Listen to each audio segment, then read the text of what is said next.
Welcome to the Pregnancy Help Podcast. I'm Christine Grimmond, and I'm here with Jor-El Godsey, the president of Heartbeat International, and we welcome our episode guest, Dena Espenscheid from the Leadership Institute, to help us understand early voting and the type of political involvement that organizations such as pregnancy centers can take part in. So as we approach Election Day, I want to encourage our listeners to stay tuned to how election results affect your work in pregnancy help, both by subscribing to this podcast and also by subscribing to Pregnancy Help News. You can sign up at pregnancyhelpnews.com for weekly updates that cover the latest on the pregnancy help movement. Well, Jor-El and Dena, it's so good to have you on, and let's get started. Yes, I'm so great we could have Dena with us today. She just changed my life a couple of years ago. There was a presentation that she did and it totally rocked my world when it comes to elections. So I'm really excited to have her with us today. At this particular time, here we are, like we're not even you say we're talking about we're coming close to Election Day, but in effect, some election is already going on, right? There are people voting even as we're having this conversation. In some states, early voting is beginning to happen, and this isn't a reality that we're facing in this particular election. It could probably be true of just about any election that we've been having, but it has never been more true than this particular election year, that abortion is on every ballot. Now, it's on every ballot in some states as a very clear indicator as far as the amendments. We think of Florida, we think of Missouri, we think of it's about 10 states that have an abortion amendment, much like the ones that we had here in Ohio that we lost. And that was a very difficult experience for a pro-life state like Ohio to lose on the amendment battle. But we are praying and believing for good things to happen in the states where abortion is, the amendments are there. We want victories, but we also want to realize that abortion is on every ballot because of who else is on the ballot. And that's why the idea of not just voting, but early voting is very important. So I'm excited to welcome Dena. Dena, unpack for us why early voting is so important. Absolutely. Thank you, Jor-El, for having me. Thank you, Christine. Very excited to be here. And this is something that I'm passionate about. Just to let you know, I started my career in pregnancy care work, and then I got called into politics, and now I'm back training pregnancy care people and pro-lifers how to win elections. And what I learned during my 14, 15 years working in politics is that, of course, every vote matters. And we know that, and we say that, and every vote counts the same, whether it was cast early or cast late. But the difference is that early vote costs less for the campaign than a late vote. And here's what I mean by that. Each campaign budgets to send out mailers, to send out door knockers, to send out telephone calls, to send out text messages to each of the voters that they think is going to vote with them. Well, let's just say that between the campaign and all the pro-life political PACs that are out there, the political action committees, they've set aside $100 per voter, which is actually a really good estimate. That means that there's 30 days of early vote. They spend $3.33 per voter per day. Well, Jor-El, when you go out and you vote on the very first day, that means that $96 that they haven't spent on you, because they get a report the very next day that says that you've cast your ballot, they never have to call you again. They never have to email you again. They never have to mail you again. They could take that $96 and go look for a new voter who they weren't thinking that they'd be able to reach because they didn't have the money to reach them or the time to reach them. And so banking that vote, number one, it helps you because if something comes up, in the pre-show, you were telling me about how during COVID, they shut down the polling places before you're able to cast your ballot. That's right. It happened to me back in 2022. I was traveling for Christmas, seeing family, and I found out that there was a work opportunity to do a special side project in Georgia during the special elections. So yeah, let's do it. I called up, I applied for my absentee ballot. I asked for my absentee ballot to be mailed to my brother's house in Florida. It never arrived. The instructions on how to cast my ballot arrived. I called up my elections office. They said, oh yeah, we sent that ballot out. It never arrived. So I didn't get the vote. When I got home, it was in my mailbox. Had I voted before I left town and cast my ballot, I would know it was locked in. So number one, it locks it in. And then number two, it lets the campaign know they can stop spending money on you which number 3 gives them the opportunity to take that money and find new voters. And then number 4, it frees you up so that you can volunteer on election day wherever the campaign needs you, instead of only volunteering at your home precinct. So that revelation, that was a revelation for me, was that the party knows, whoever your party is, right? They know that you have voted or not voted, right? It's not, Yes. they don't know how you voted. They can't know that until well, I guess they really can't ever know that, whether how you voted. They know in general how people voted in that place, but they do know that you voted. So that knowledge is what really helped unlock for me. That's what was transformational. Like, I'm a person that loves the tactile sense of voting on election day. Mhm. Like, I was waiting to go, and like you said, in here in Ohio, our primary was in that late March, time frame, and when COVID came, my wife and daughter had already voted, and I got stuck in waiting until July to have that day of kind of voting experience. And then I hear that there's not just a good practical reason, there's a good kind of tactical reason why we should vote early. And so you've totally convinced me, Dena. Like, as soon as the polls open and I have the chance to go and vote, I'm going to, take whatever extra effort. It's not going to be as close to me as it might be on election day, but I'm going to make the effort to do that, because it does actually help your side, right? It helps your party to Absolutely. redirect their energies elsewhere. And by the way, who doesn't want to get less mailings and less texts and less emails, right? Isn't that also a side Yeah. benefit? Yeah, absolutely. So the campaign, and oftentimes I hear, well, if I vote early, then the other side will know how many votes they need to win. I literally teach conservatives how to calculate their vote goal and their win number. The win number is the very minimum number of votes they need to win. Their vote goal is how many votes we want to get, so there's not a recount over the next few days after the election. So the campaigns, both sides, already know exactly how many votes they need to win. And it's just a matter of getting those votes into the ballot box before the deadline, before the election ends. And so really, truly, from about September 20th, because this is when votes start getting mailed out to our overseas military people.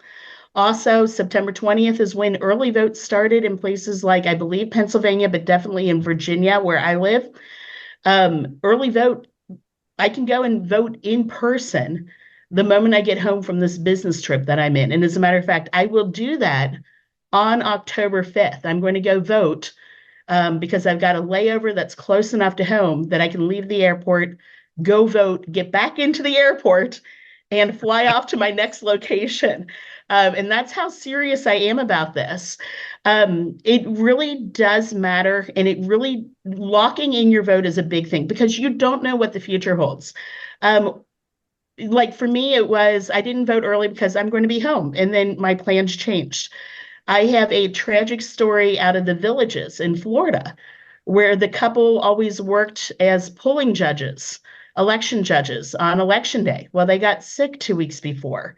She recovered. He went into the hospital, and she spent election day driving back and forth to the county courthouse, getting him an emergency absentee ballot, getting it voted, returning it back, and returning back to him, and unfortunately was holding his hand only for the last 20 minutes of his life, because he felt so strongly about voting. He told her that morning, you have to go get my ballot.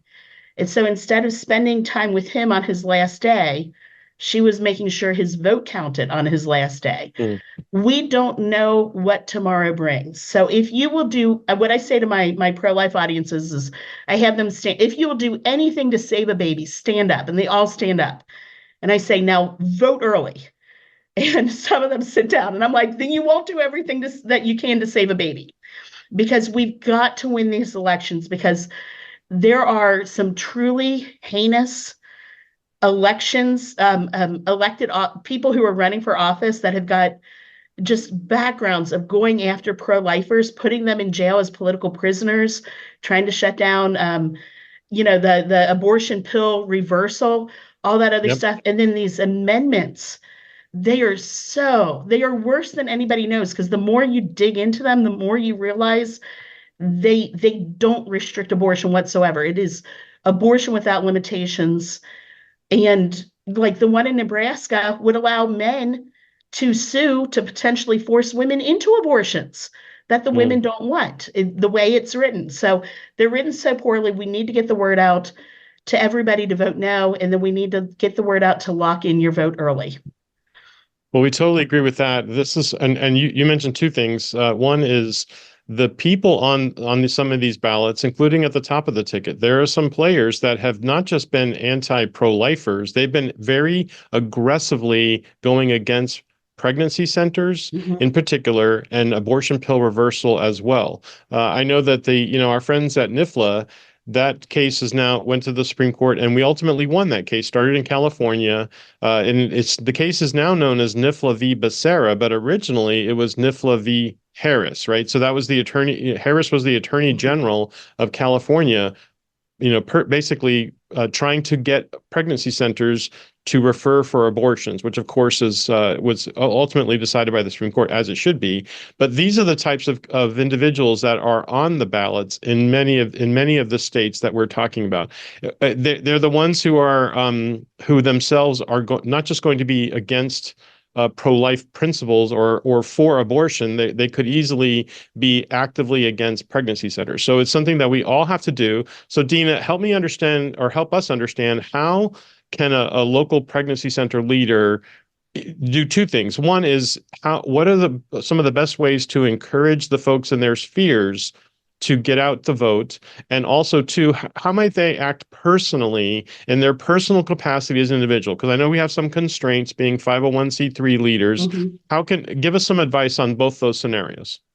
Absolutely. Okay. So as an organization, while protecting your brand and your C3, so forward looking on your website, you should say nothing about the ballots, about the vote, because you're trying to get those abortion-minded women in, and we don't want to turn them off by being political. But the information that you send out to your supporters and your donors, your newsletters, private Facebook messages or private Facebook pages, text messages, mail, you can actually send messages that in a nonpartisan way educate the voters about who is on your ballot, and then also educate the voters about the need for early vote, or the ability for them to choose the campaign of their choice to volunteer, and then also the need for people to sign up as election judges. You get paid if you work the election.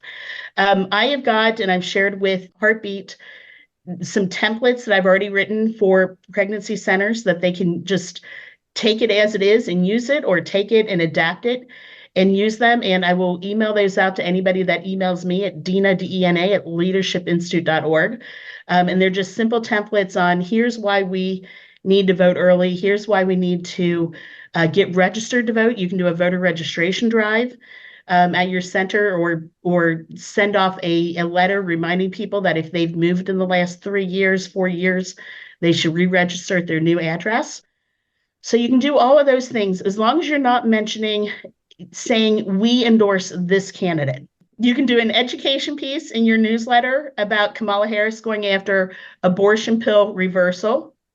You can do an education piece in your newsletter about the history of Kamala Harris and David Daleiden and the undercover work that he did to expose the abortionists.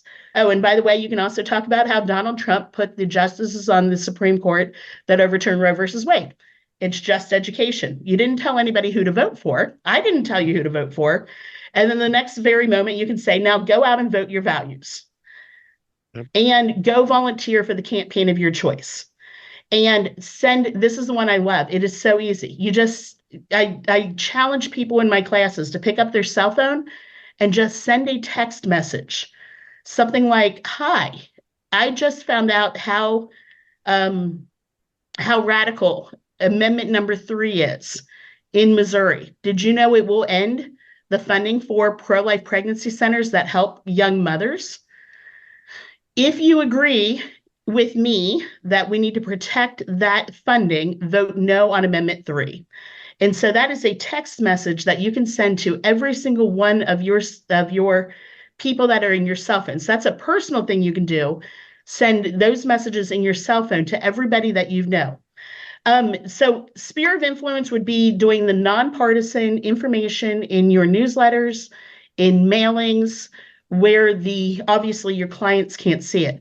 Personally, you still retain all of your First Amendment rights. So personally, you can endorse candidates, and you can personally say, for identification purposes only, I am the Dena Espenscheid that works at Leadership Institute. Believe it or not, Jor-El, there's another Dena Espenscheid out there. She is 180 degrees from me, Is that right? except for gun policy for hunting. I used to be her Facebook friend. Then she hated me over Trump. So whatever, that's her loss, not mine. But there are, my legal name is Christina Espenscheid. There's at least 3 other Christina Espenscheids. Now, I don't know how many other Jor-Els are out there, but Not you many. can say, for identification purposes only, I am the director or the president of Heartbeat International. And that is still in your personal capacity endorsing, and not the organization endorsing. So that's the difference, is the organization can't endorse a candidate, can't fundraise for a candidate, but you personally can. Does that answer your questions? It very much does, and this is where it's also important that you've mentioned a lot of things we can say even in our official role, because it really falls under the idea of grassroots lobbying. And when the issue is directly related to the mission that we serve, we have a lot of latitude to speak directly to that issue. So even when we're speaking about individuals and their relationship to policy that would affect us directly or affect those that we serve directly, that really is more grassroots lobbying than sometimes the word lobbying is thrown around because it applies to lobbyists, right? Then so you can actually spend quite a lot on such things. They say it's a de minimis amount. I've heard the most recent figure I've heard is like up to 15% of your budget. And I don't think any of us are really even going to approach that. But it does show that we can be active, we can be involved, and should be involved in encouraging those within our sphere, both as an organization and as an individual, to make sure that they're going to vote. And like you said, Dena, vote early. Absolutely. And just to tell you, Leadership Institute, like your centers, is a 501c3 nonpartisan nonprofit. I spend all of my time going around the country talking about how to get involved in elections. I educate people on what these amendments will do. The knock on wood, the IRS has not come after the Leadership Institute for the work that I do.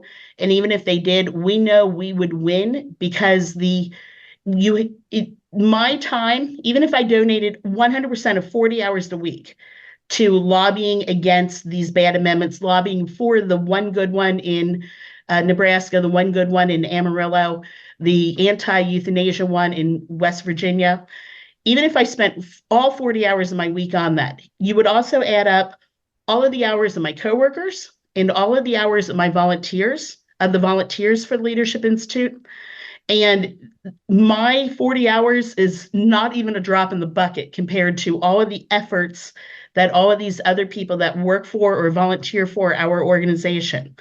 And so, you as the executive director might say, well, I can't donate, I worked on this for 10 hours. Okay, but how many hours did you have volunteers sorting diapers and organizing your banquet and sitting with the women in the center? And how long were they doing ultrasound scans and medical appointments? All of that adds up, and it balances off against the 10 or 15 hours you might spend on it. And it's well below what the IRS says you can and cannot do. And again, if it directly impacts how your center works, there's no limits. So if you're in Missouri and you get the grant, that will go away or be changed, talk to your lawyer, but there should be no limit on how much you do to say vote no on Amendment 3. Well, and of course we have a mission to reach women every single day with the message of life. So we are balancing our mission with our opportunity to be involved in the elections that are going to affect us all. So we're always balancing that. But the big issue is that we should not do nothing, right? We need to get involved in the sense of making sure that we're encouraging our people, those that are committed to us, to vote, because they need to understand how this election is going to affect what their heart is for the women that we serve and for our ability to affect them. So, Dena, something that we've seen in the past is, unfortunately, every single election cycle goes by, and we saw this in Ohio as well, that there were Christians, which is going to be predominantly our pro-life community, are staying at home and not stepping out. Now, this is one of those things that and look, there are reasons why they think that that's okay, but it's not okay, because then their voice is being left out and it's causing us to lose elections. How would you encourage people to motivate folks to get to the polls? Oh my gosh. This is like one that is so difficult for me. Number one, first thing that we need to do is motivate our donors and our supporters to get active in the elections. If with these elections, it's not enough to say, well, the campaign will do it. You are the campaign. It is a grassroots campaign. You have to participate. I took 3 weeks of my vacation time last year and I went and door knocked in Ohio because my parents live right across the river in Cincinnati and northern Kentucky. So I had free housing, I rented a car, and I volunteered or joined the Susan B. Anthony team. I remember when the Kentucky Human Life Amendment lost. Now, Kentucky does not currently have any surgical abortions, but of course, women are going across the river and getting surgical abortions and getting the pills through the mail and the rest. So we can't ever say that Kentucky is an abortion-free state. It's just not legal to perform abortions in Kentucky. But when Kentucky had the Human Life Amendment, my dad, who advertises on radio as the pro-life plumber, didn't give donations, didn't volunteer, didn't call people, didn't volunteer to door knock, didn't volunteer to call, didn't text anybody. And I said, Dad, what'd you do? Because he was bemoaning the fact that they lost the election. He was like, well, I talked to everybody at church. We have to get out of our cocoons, right? We've got to talk to other people. So that's number one. Number two is make sure that everybody at your church is registered to vote. The deadlines for voter registration are coming up in mid-October. If you're not registered to vote, in most states, you cannot vote on election day or vote early. So make sure that everybody is registered to vote. If you can do a voter registration drive outside of church, fantastic. If you can do a voter registration drive by just emailing or mailing a letter to your list, that's fantastic. Again, I've got a template for that, and it starts off with the Bible script about leading lambs to slaughter, and it goes on. And to me, one of them was the baby and one of them was the mother. And if you're willing to do anything to save babies, you should be registered to vote and then cast your ballot. People say, oh, well, I don't know about Donald Trump. He doesn't seem like he's pro-life enough. Okay, you don't have to vote on the presidential election. Just vote on the amendment. But look at what the opponent is. She is putting our people in jail. The Justice Department right now is putting pro-lifers in jail. We need to stop that. And who is in the presidency decides who is in the Justice Department and what types of crimes they prosecute. Sunday, I was at don't prosecute yeah, because that's what we've watched with the vandalism and all the things. I mean, we've had more than 100 centers vandalized, and only like 4 people have been held to account for those things. I was at a church on Sunday that was burnt to the ground. I mean, the structure is still up, but they have to knock it down and rebuild it. And it was burnt on the first anniversary of Dobbs. I was there on Sunday. The fact is that that's what I was getting to, or they don't prosecute these crimes. We need to go after them. So that's the number one thing, is if you will do anything to save a baby, if you'll do anything to help women choose life, then you will vote in this election, and you will vote for the pro-life candidates, or you will at least vote for the candidates that are willing to listen to the pro-life side. To me, abortion is far more evil than anything else. It is one of the greatest evils in our world, and we have to stop the people that are supporting it. And while she says she's not for late-term abortion, her policies are, these amendments are. And so we need to tell people passionately about doing that. And you do that by dialoguing with people. Again, it can be as simple as sending text messages or encouraging your donors and your supporters to send text messages to everybody in their phone that is in your state, or everybody in their phone, period, when it comes to the presidential elections, the U.S. Senate elections, the U.S. House elections. Those elections matter too.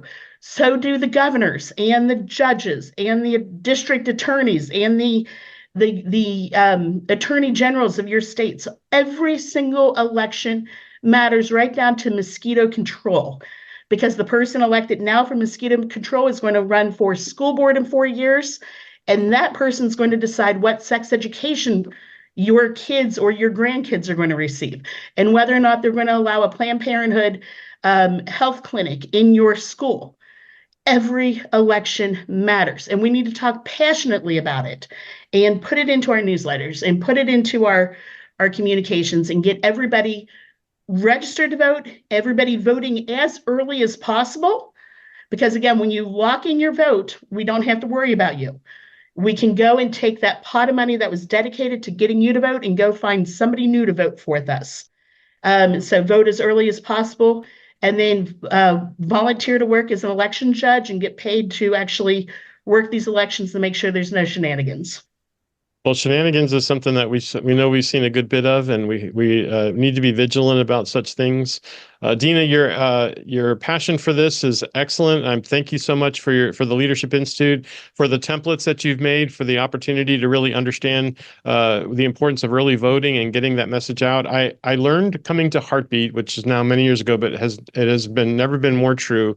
The saying of Pericles: "You may not be interested in politics, but politics is interested in you."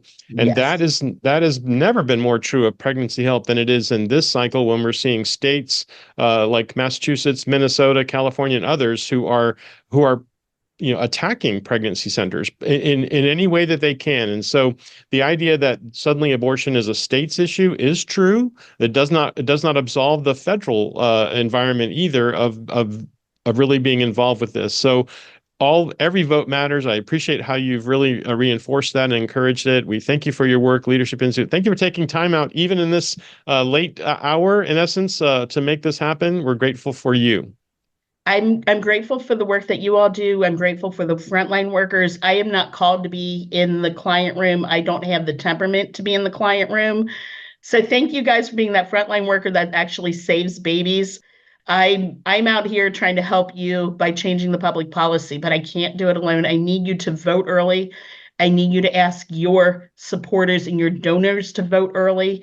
I need you to educate them about how bad these amendments are and remind them to vote on the amendments and vote early on those amendments. Excellent. Well, we thank you very much, and we pray God's blessing as you continue to run this race hard for the next several weeks towards the election. So thank you, Dena. We're praying for you and all of your energies and efforts. Thank you, Heartbeat. Thank you for all you guys do. Thanks, Dena. Thanks, Jor-El.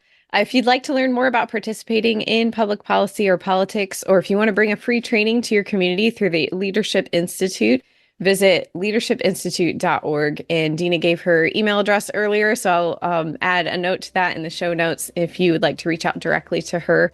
And again, vote, talk to friends and family. Definitely pray for elections and all who are running and those who are working the polls and our voters. And stay tuned to this podcast. We will have more on elections as we approach, and even afterwards as we talk about results when we get those. So stay tuned by subscribing, and thanks for listening to this episode of the Pregnancy Help Podcast.